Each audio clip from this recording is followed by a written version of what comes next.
Behind me is the Mazda CX-3, one of the newest entries into the compact crossover segment. Now, in all honesty, I don't think there's much else to challenge it. You hold that thought, Nick, because I have the opposition. I have the HR-V by Honda, and this is the more practical vehicle for the average family type guy. I bet I can convince you that this is the better vehicle. All it takes is for you to ride with me. Whatever, old man. Let's go. The interior of this is very functional, not particularly high-end, but nicely laid out. I don't like the sliding scale for the volume. It's a little weird, and it's just not accurate. I will grant the HR-V this, though.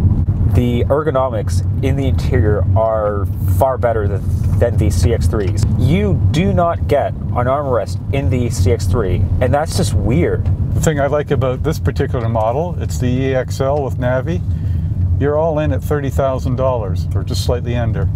Another part where the HR-V squeezes out a win over the CX-3 is cargo space. But where the CX-3 wins over with me is that at 6'2", I have just enough room in the HR-V.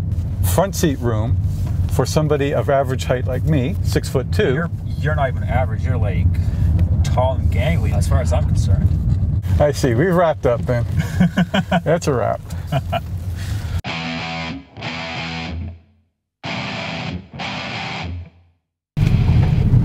It's a sporting machine in a crossover body. Pretty much. The problem is, it's not really good at being a crossover. With the front seats adjusted the way we want them, it seems pretty tight back there. Matter of fact, there's no way I could fit behind you, and you're incredibly short. I make up for it with my personality. No, you don't. I do.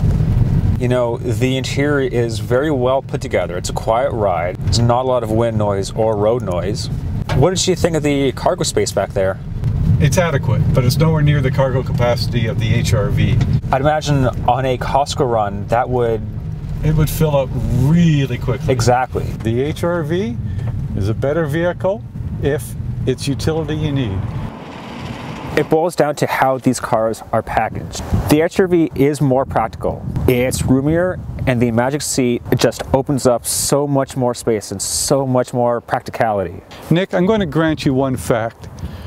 In terms of a dynamic driving vehicle, the CX-3 is better than the HR-V.